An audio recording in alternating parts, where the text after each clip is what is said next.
What's going on, guys? Drewzy here, back again with another South Park Phone Destroyer video, and we need to talk about something that I think maybe we need to just do away with within South Park Phone Destroyer altogether, and that's a specific type of event, the actual event that's kind of going on right now within the game.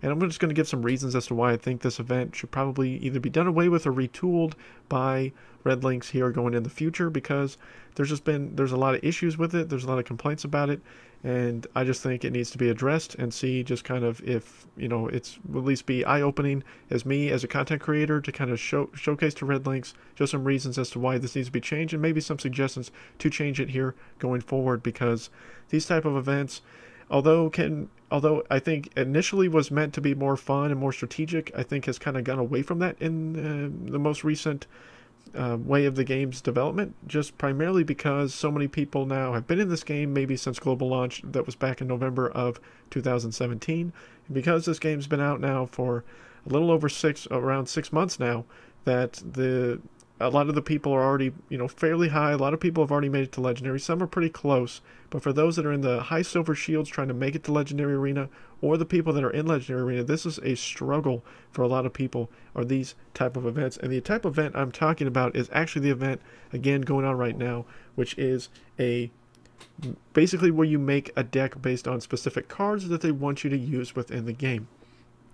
Now, one of the two main types of events that are going on right now within the game, and maybe this will change in the future, and I hope that more types of weekend events happen in the future, but the two main weekend events currently are you take a bunch of cards, put them together in a deck, and then you get points based on the number of cards you use in victories that you make. And then the second one is basically you have a material item that is in PvP lockers or PvP packs that you can get from unlocking, from basically getting them out of lockers or opening PvP packs, and you get a certain amount of materials. A lot of more people prefer the material item just simply for the fact that you can use whatever deck that you most dominantly use.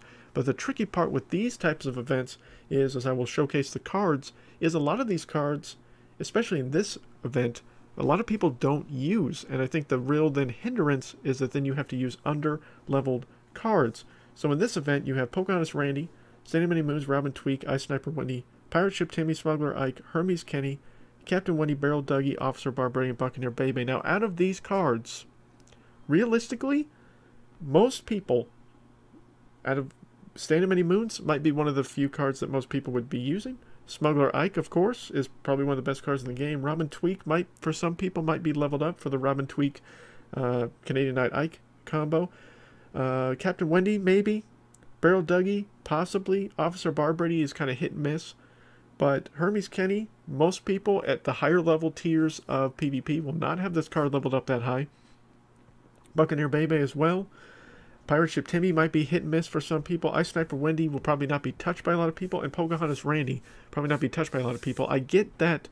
I think that a lot of the development aspect of this style of event was to change the meta slightly, to force people to play off-meta cards, which was a good concept. But then now, because of that off-meta force, that you're forcing off-meta, that has caused people, especially in Legendary Arena, to de-rank down throughout the course of, before the event starts, right before the event starts, or during the event in the early stages. Because as I'm recording this video, as you can see, the event has 3 days, 12 hours, and 41 minutes left. There's still ample time left in this event to get a lot of stuff done. So a lot of people that are not currently, that are playing meta decks are de-ranking on purpose to then make this grind much easier for them going forward. I started off, I think I just streamed this, I started off with the stream in the 5,000s, and now I've already climbed to 3,100, and I've already opened about 5 or 6 PvP packs as well throughout the course of this event. It's just kind of frustrating, guys. I'm going to go ahead and open up some of these event packs because I do not plan on making a video for it. So you can at least see the event rewards as well as I keep talking. And I'm not going to try to make this video super long, guys.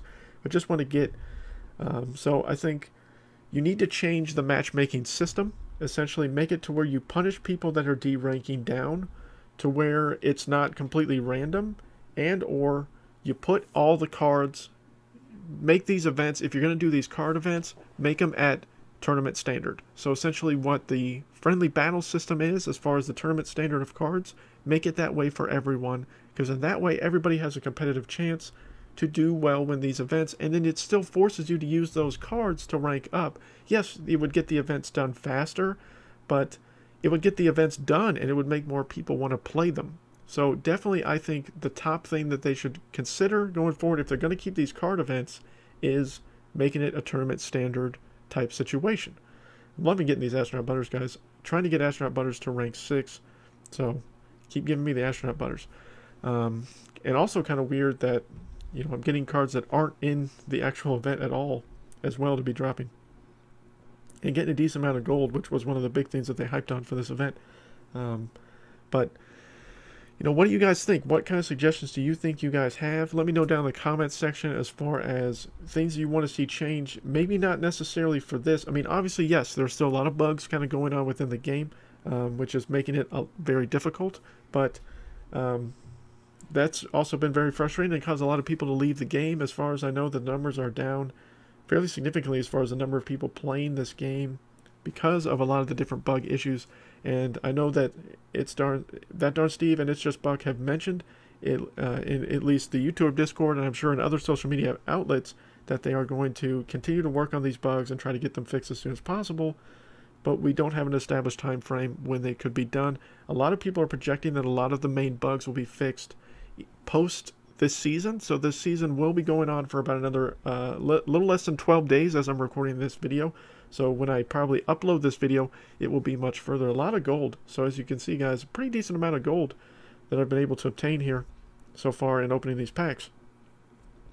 But, you know, it just definitely still an issue that needs, a big issue that needs to be addressed is either do away with this event style altogether with choosing the custom cards, either make it a tournament standard format, or, I mean, I guess I don't know any other way to do it. Either punish the D rankers by making it to where it's a completely random system of maybe PvP, you know, PvP matchmaking and whatnot, but then that would punish the Silver Shield people a lot, especially if the legendary people were just back in the random thing, other than just the narrow scope of PvP practice that's currently being done.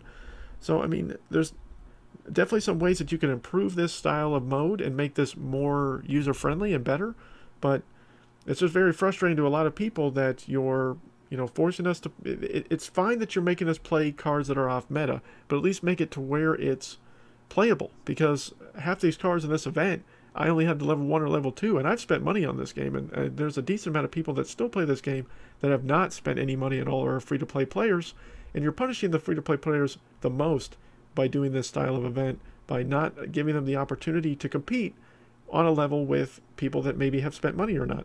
So, again, let me know down below, guys, what you guys think as I open up those packs for you guys here.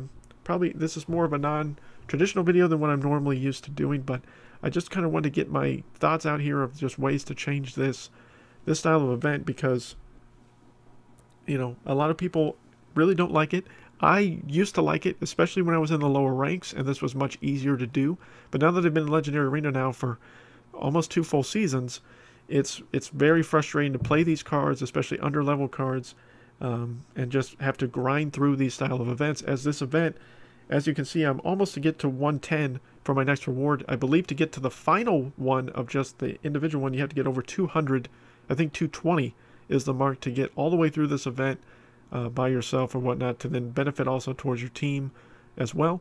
But again, probably just repeated myself a whole bunch of times, but let me know down below what you guys think of all this stuff. Thank you so much, guys, for all of you with the congratulations and all that stuff for my recent engagement that I did to my girlfriend here a few days ago now.